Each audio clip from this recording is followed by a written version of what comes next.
नहीं, इस बार मेरे को पूछना ही नहीं है कि भाई शुरू हुआ है नहीं हुआ, मैं स्टार्ट कर रहा हूँ। हाँ हाँ स्टार्ट हो रखा है, पता नहीं कौन से सस्ते नशे में पड़े रहते हैं।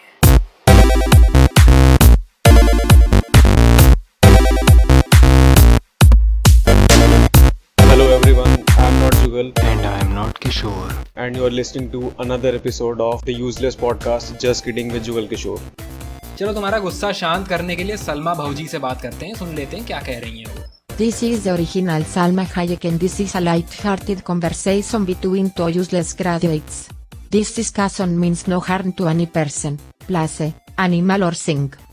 Thank you for listening to the original Salma Hayek. तो हम सब ने सुन लिया कि सलमा हाइक क्या कहना चाह रही थी, तो उसी को आगे बढ़ाते हुए आज का मुद्दा हम ये रखेंगे कि काफ़ी डीप बात है, बहुत ध्यान से सुनना। दुनिया जैसी होती है वैसे दिखती नहीं, और जैसी दिखती है वैसी होती नहीं। वाह वाह, I wish I could slow clap. हाँ सही है, स्लो क्लैप अगर तुम करो तुम्हारे रिकॉर्डिंग के फूफा करेंगे आगे। दैट वाज माय डियर फूफा जी, थैंक यू फूफा जी। नमस्ते फूफा जी। तो मेरे प्यारे श्रोताओं, बात कुछ ऐसी है कि इस जालिम कॉम्प्लेक्स दुनिया को समझने वाले कुछ ही कलाकार होते हैं, एंड आज हम उन कलाकारों की कुछ कलाकारियों का संधि विच्छेद करेंगे। बिल्कुल सही बात है, बहुत सारी चीज़ें हमारे आसपास इतनी अच्छी होती हैं पर हम उसमें सिमट कर रह जाते हैं, हम कभी उसके आगे नहीं सोचते। हम अपने इस मन के परिंदे को अपने पंख फैला के फड़फड़ाने नहीं देते। जैसे अगर कोई हम बहुत बढ़िया मूवी देखने जाते हैं तो हम उस मूवी से सीमित होकर रह जाते हैं। ये भी तो सोचो कि वो कैसे बनी होगी, उस मूवी के पर्दे के पीछे किस तरह के लोग होंगे, कौन शख्स होंगे जिन्होंने ये मूवी बनाई होगी। एक्चुअली मैं ऐसे कुछ लोगों को जानता हूँ। एक तो हमारे क्वेंटिन टेरेंटिनो है, नहीं एक मिनट, टेरेंटिनो, क्वेंटिन ही रख लेते हैं, I think short and sweet है। एक तो क्वेंटिन है, दूसरे हैं हमारे क्वेंटिन के साथ वाले मार्टिन स्कॉर्सेसी, नहीं एक मिनट, शेसी तो गाड़ी में होती है, मार्टिन ले लेते हैं। और अरे ये तो चलो फिरंगी हो गए, कुछ अपने कंट्री के भी तो हैं, जैसे राजू हिरानी, तिग्मांशु धूलिया, बहुत सारे। एक मिनट, अच्छी मूवी डायरेक्टर बोले जा रहे हो तो ऐसे नॉर्मल लोगों की बात काहे कर रहे हो। रेस 3 बना पाया है इसमें से कोई है? जिस देश में गंगा रहता है बना पाया है कोई? महुआ ट्रिलॉजी, भाई ऑस्कर विनिंग मूवीज कोई भी बना लेता है, लेकिन ऐसी मूवी बनानी जो किसी के समझ ही में ना आए, वो अलग आर्ट है अपने आप में। तो ऐसी कौन सी मूवी का संधि विच्छेद कर रहे हैं आज हम? सबसे पहले रेस 3 से ही स्टार्ट कर लेते हैं। देखो, मूवी अच्छी है बुरी है इसके बारे में नहीं बात करेंगे हम आज। हम लोग इस मूवी के पीछे के राज के बारे में बात करेंगे कि पर्दे के पीछे कौन हैं वो लोग जो छुपे हुए हैं। एक अच्छे डायरेक्टर की पहचान ये नहीं होती है कि भाई स्क्रिप्ट बनाई और सबके समझ में आ गई। अच्छे डायरेक्टर की पहचान ये होती है कि स्क्रिप्ट किसी के पल्ले ही ना पड़े। बात तो बिल्कुल ठीक है, ऐसे थोड़े ना एक्टर्स के ब्लैंक एक्सप्रेशन पूरे 3 घंटे की पिक्चर में चिपके रहते हैं उनके मुंह। वैसे मुझे अभी तक डाउट है कि इसकी स्टोरी किसी को समझ आई होगी, ऑल्दो मैं बात कह रहा हूँ कि इसको समझ नहीं आई होगी, लेकिन एक सर्टेन सेक्शन ऑफ सोसाइटी जो कि जॉइंट फैमिली में रहते हैं उनको काफ़ी आसानी से समझ आई होगी, क्योंकि इन लोगों के दिमाग एक कॉम्प्लेक्स सिचुएशन को ब्रेक करके सिंपल इनपुट आउटपुट में ब्रेक करने के लिए काफ़ी ज़्यादा एक्सपीरियंस होती है। जैसे अभी कुछ दिनों पहले मेरे घर पे गेस्ट आने वाला था, तो मैंने पूछा कि माँ कौन आने वाला है, तो उन्होंने सिंपली बोला, अरे तेरे मामा के जो साडू है ना, उनकी छोटी बहन की नंद की भाभी आ रही है। तो अब मेरे को सोचना था कि इनको नमस्ते के सामने कौन सा, किस नाम से नमस्ते की जाए। नाम तो पता नहीं था, नाम ले नहीं सकते, बड़े हैं। तो ऐसी चीज़ें हम जॉइंट फैमिली वाले तो हैंडल कर लेते हैं। मुझे रेस 3 बहुत अच्छे से सॉरी पता है, मैं सब बता सकता हूँ, डाउट हो तो मुझसे पूछ लेना। मतलब मेरे मन में तो बस देखो यही सवाल है कि उन्होंने एक्टर्स को कैसे मनाया होगा। ये भी ना बहुत आसान है, ऐसा कोई कुछ नहीं करना होता। एक सभा बुलानी होती है जिसको ये लोग स्क्रिप्ट रीडिंग सेशन बोल देते हैं अंग्रेज़ी में। तो उसमें बढ़िया मोटे गद्दे बिछाए होते हैं, लाल चद्दर वद्दर, गोल तकिए। तो होता क्या है ना कि उसमें बहुत ही 1000-2000 पेज की मूवी की स्क्रिप्ट के बाइंडर लेके आते हैं फील लाने के लिए, और हर एक एक्टर के हाथ में दे देते हैं कि सर ये रही स्टोरी। इस वाली मूवी के लिए खासकर हुआ ये था कि सारा बाइंडर था खाली, एकदम कुछ नहीं था उसके अंदर, बिकॉज उसमें स्टोरी है ही नहीं। तो जैसे ही सारी कास्ट ने ये बाइंडर खोला तो जो अंदर था उस स्क्रिप्ट के अंदर ब्लैंकनेस, वो सारी एक्टर्स की मेथड एक्टिंग के थ्रू सारी शक्ल पे आ गई। और अब्बास मस्तान ने बिल्कुल तभी बोला कि बस यही है, यही यही एग्जैक्टली दिस, यही चाहिए पिक्चर में। LHS equal to RHS movie blockbuster. उसने वही बोला, देखो स्क्रिप्ट मुझे भी नहीं पता बिकॉज राइटर्स मैंने हायर करे ही नहीं है, उनके खर्चों पे मैंने 3 गाड़ियाँ भाड़े पे ले ली जिसको तोड़ेंगे हम पिक्चर में। बहुत ही दमदार इसका इफेक्ट आया। खैर ये बेसिक प्रीमाइस हमने सेट कर दिया कि एक अच्छी मूवी के लिए कैसे होता है, लेकिन कुछ मूवीज़ में और ज़्यादा डेप्थ होती है।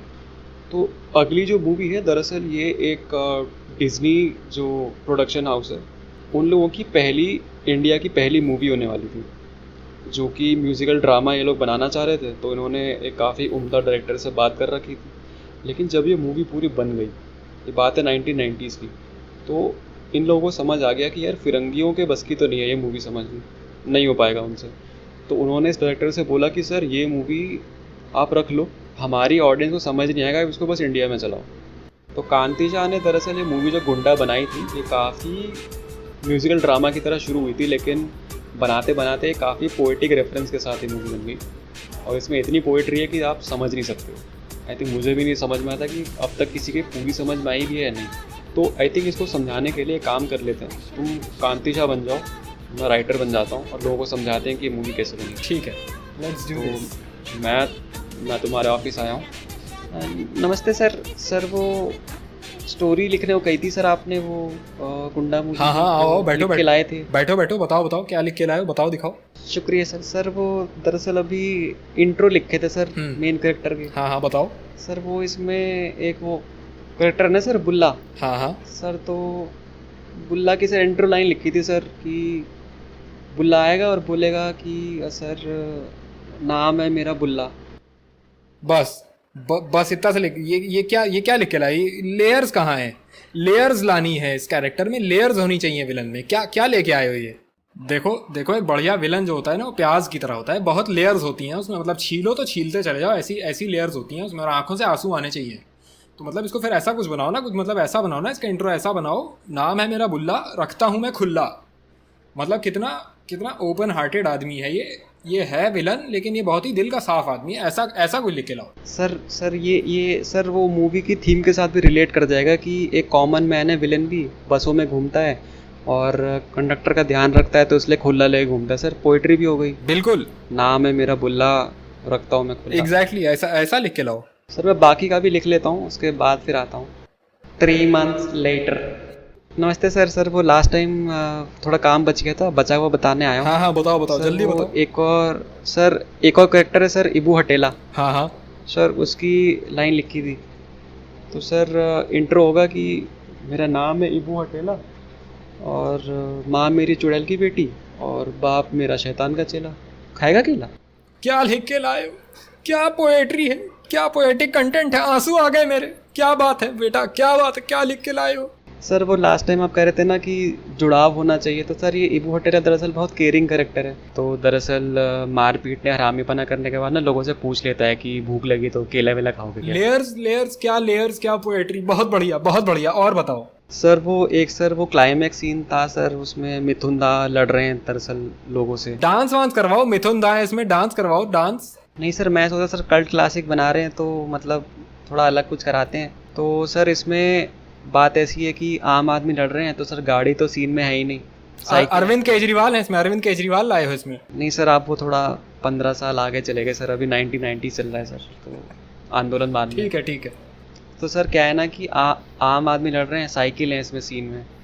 तो सर वही तो है क्या कि मिथुन दा जो है साइकिल के पीछे बैठे हैं। सर वही साइकिल है अपनी जिसमें बच्चे कैंची चलाते हैं। तो उस कैंची चलाने के साइड में सर जो पाइप होता है ना, पाइप, तो सर वहाँ से उससे बनता है सर देसी कट्टा, जो मिथुन दा के हाथ में है।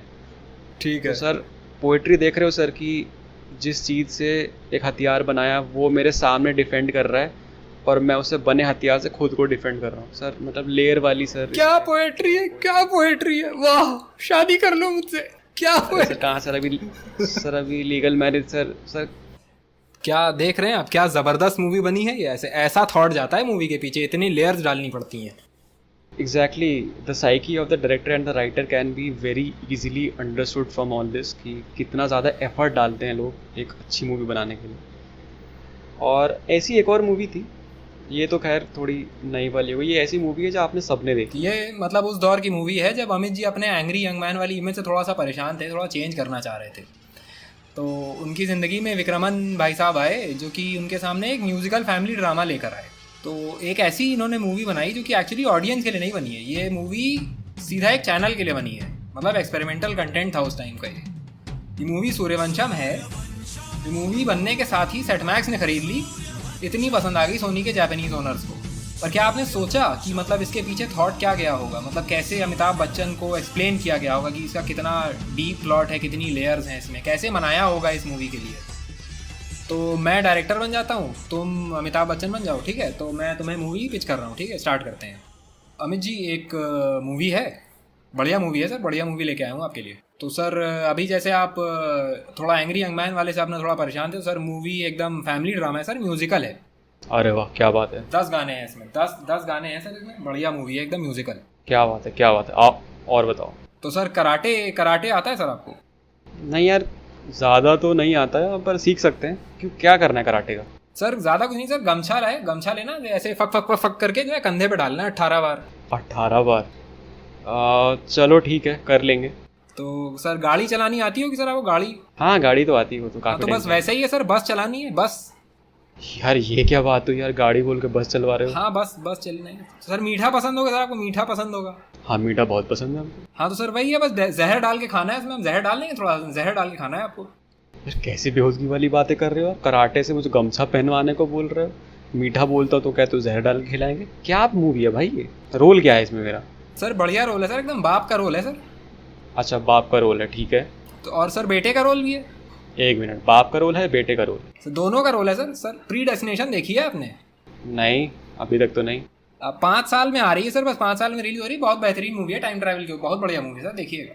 अच्छा ठीक है देख लेंगे। तो मतलब मूवी बढ़िया है सर। आप अपने आप से नफरत करते हो इस मूवी में।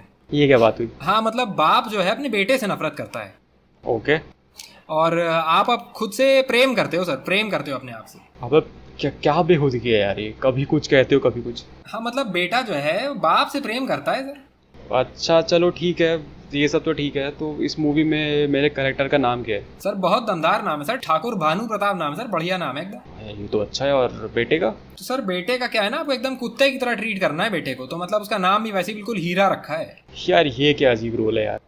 सर रोल बहुत बढ़िया है सर, एकदम सर बेस्ट एक्टर के लिए एकदम बात कर रखी है, कोई टेंशन नहीं है सर, कोई दिक्कत नहीं है, एकदम ऑल इंडिया क्रिटिक्स एसोसिएशन से बात कर रखी है। बस आपको रोल बताना है किसके लिए आपको बेस्ट एक्टर चाहिए। और एक ऐसे छोटे छोटे डिस्कशन इकट्ठे करके सारी कास्ट को मोटिवेट करके एक बहुत ही अल्ट्रा सक्सेसफुल मूवी बनाई जाती है, जो कि लगातार 30 साल तक 25-30 साल तक डेली शाम को 5 बजे विदाउट फेल सेट मैक्स पे आती है। तो ये तो चलो पुरानी थोड़ी मूवीज़ की बात हो गई, अब थोड़ा एक और एक्साइटिंग थोड़ी और दमदार मूवी की बात करते हैं। मूवी थी धूम 3। इस मूवी के बारे में बताने के लिए आई थिंक ज़रूरत पड़ेगी नहीं हम में से किसी को भी, बहुत फेमस फ्रेंचाइजी है, सब ने देखी। मतलब सोचिए कि बार जो सेट करा है, पहली मूवी में जॉन अब्राहम थे, दूसरी मूवी में ऋतिक रोशन थे, तीसरी मूवी में उन्होंने सीधा 3 फीट की हाइट कम करके आमिर खान को ले लिया। तो मतलब सोचिए कैसे उन्होंने आमिर खान को इतनी एपिक मूवी में जो है कैसे उन्होंने कास्ट करा होगा, कैसे रोल मिला होगा। तो यही समझाने के लिए मैं डायरेक्टर बन जाता हूँ, दत्त चोपड़ा, और तुम बन जाओ आमिर खान। बढ़िया। तो ठीक है स्टार्ट करते हैं। तो हाय आमिर, यार एक नई मूवी करनी थी, तो डिस्कस कर लें क्या? हाँ बिल्कुल बताओ। तो यार तूने प्रेस्टीज मूवी देखी है क्या? हाँ देखिए, बैटमैन वोल्वरीन दोनों है इसमें, देखिए बिल्कुल देखिए। ठीक है। और नाउ यू सी मी? हाँ देखिए, मार्क जकरबर्ग और हल्क दोनों है इसमें, बिल्कुल देखिए। चंगा जी चंगा, पिक्चर की स्क्रिप्ट तो होगी डिस्कस, बधाइयाँ जी बधाइयाँ, बन गई पिक्चर, यही है बस, इन दोनों पे बनानी है। अरे मतलब ये कैसे, मतलब तो थोड़ा कुछ बताओगे तो सही, मुझे क्या करना है, क्या सीन है मेरा, क्या रोल है, कुछ बताओगे तो सही। आमिर तू क्या है? मतलब मैं आमिर हूँ, मैं एक्टर हूँ मैं। तू एक्टर नहीं है, तू मेथड एक्टर है, डिफरेंस है। ओ तेरी। तो चल ठीक है, थोड़ा इस मूवी में ना क्या है ना कि इस मूवी में बहुत सारे चेज सीन है। ओ बढ़िया बढ़िया, तो मैं डेविल के पीछे या डेविल मेरे पीछे? नहीं, ये सारी पुलिस की कायनात तुम्हारे पीछे। ओ तेरी। तो एक सीन डिस्कस कर लेते हैं जिसमें हाँ। तुम्हें आइडिया लग जाएगा कि कितनी बढ़िया पिक्चर है। हाँ, तो हो ये रहा है कि तुम बाइक पे भाग रहे हो, पुलिस तुम्हारे पीछे है, बट तू मेथड एक्टर है। ध्यान रखना आमिर, हमेशा तू मेथड एक्टर है, तू सड़क पे नहीं भगा रहा है, तू बिल्डिंग के अंदर लेके जाएगा बाइक को। सही है। लेकिन पुलिस भी मेथड पुलिस है, तो वो भी तेरे पीछे बिल्डिंग में घुस गई है, लेकिन तेरे पास एक वो चीज़ है जो पुलिस वालों के पास नहीं है, एक मेथड प्रॉप। ये वो सब करेगा जो तू चाहता है, जो हमारी स्क्रिप्ट चाहती है। तो तू बिल्डिंग के 20 माले पे चढ़ चुका है, अब तेरे पास भागने की जगह नहीं है, तो तू क्या करता है, तू बाइक को खिड़की पे खड़ा कर लेता है। तो तू यहाँ पे एक बटन दबाएगा और वो बटन दबाते ही तुम्हारी बाइक शू शै करके अपने पहिए गायब कर लेगी, सिर्फ रिम बचेगी। और जो 20वें माले के लोगों ने अपने तौलिए कच्चे बनियान सुखाने के लिए तार लटकाया है, तो उसी तार पे बेसिकली अपनी बाइक चढ़ाएगा और दूसरी बिल्डिंग में आ जाएगा। क्या बात है। अब होगा क्या कि कट टू सेकंड सीन, अभी पुलिस सिर्फ तेरे पीछे थी, अभी पुलिस तेरे आगे भी आ गई। तो एक पॉइंट ऐसा आएगा जब तेरे पुलिस आगे भी है, पुलिस तेरे पीछे भी है, तो तू क्या करेगा स्टेप पे लॉजिकली? मैं लेफ्ट टर्न ले लूँगा। यही तो नहीं करना यार, धूम 3 है भाई, लॉजिक लग गया पुरानी धूम, अब नहीं लगा रहे, अब स्पेशल इफेक्ट। अब तू इस पिक्चर में अभी क्या करेगा, बाइक पे बटन दबा ली, अब तू अपना बटन दबाएगा तो बाइक पे खड़ा हो जाएगा। वाह। और इससे पुलिस डर जाएगी, पुलिस चली जाएगी। अब भाई कट टू एक नेक्स्ट सीन, इसमें पुलिस अभी भी तेरे पीछे पड़ी, कुछ पुलिस अभी भी और ढीठ है। तो अब तू पहुंच गया दरिया के पास, अब तो पकड़ जाऊंगा मैं, अब तो मतलब पुलिस आ गई मेरे पीछे, अब दरिया में क्या है? यही तो सस्पेंस है। एक तरफ दरिया है, पीछे पुलिस है, भागने की जगह है नहीं। तो अभी यहाँ पे वापस तरफ मेथड प्रॉप काम आएगा। तो वापस से एक और बटन दबाएगा, दरिया की तरफ एम करेगा, तेरी बाइक 15 मीटर में 3500 किलोमीटर की स्पीड पकड़ेगी, बिना रैंप के कूदेगी और एक बटन दबाती बोट बन जाएगी और तू उड़ के निकल जाएगा। ओ तेरी, शुरू कब करना है ब्रो, शुरू कब करना है? बहुत बढ़िया है ये तो, बहुत बढ़िया है यार। स्टोरी तो अच्छी है, बस एक थोड़ा सा चैलेंज ये है कि कटरीना की ना हाइट थोड़ी सी कम करनी पड़ेगी। तो मैंने उसको बोल दिया कि इस मूवी में डायलॉग संस्कृत में है, तो बेचारी प्रेशर के मारे 2-1 इंच तो उसकी वैसी कम हो जाएगी। तेरे को पहना देंगे यार 4-5 इंच के हील के जूते, तो सॉर्टेड है। बस उसका हाइट कम होने का वेट कर रहे हैं, फिर कर सकते हैं शुरू। अच्छा वो सब तो ठीक है, बट कटरीना को मनाया कैसे मतलब? अरे कुछ नहीं, अभी कटरीना से मिला था तो उसको बोला यार एक मूवी करनी है, तो कहती हाँ ठीक है करते हैं। रोल क्या है? मैं कहा कोई रोल नहीं है तेरा। भाई मान गई, कहती बस एक गाना दे देना। मैं कहा ठीक है, कोई दिक्कत नहीं। सो इतने डिस्कशन के बाद आप लोगों को इतना तो समझ आ गया हो कि इस दुनिया में 2 ही तरह की पिक्चरें होती हैं, एक जो आपको लगता है कि आपको समझ आ गई और दूसरी जो आपको नहीं समझ आई होती। सो बेसिकली आपको अभी तक नहीं पता था कि गुंडा के कैरेक्टर में इतनी लेयरिंग है, ना ही आपको ये पता था कि कैसे अमित जी और आमिर खान को इतने इम्पैक्टफुल रोल्स के लिए कन्विंस किया गया था, कितने तरह के मेथड एक्टिंग के पार्ट पढ़ाए गए थे जिसके बाद ये लोग माने इस चीज़ के लिए।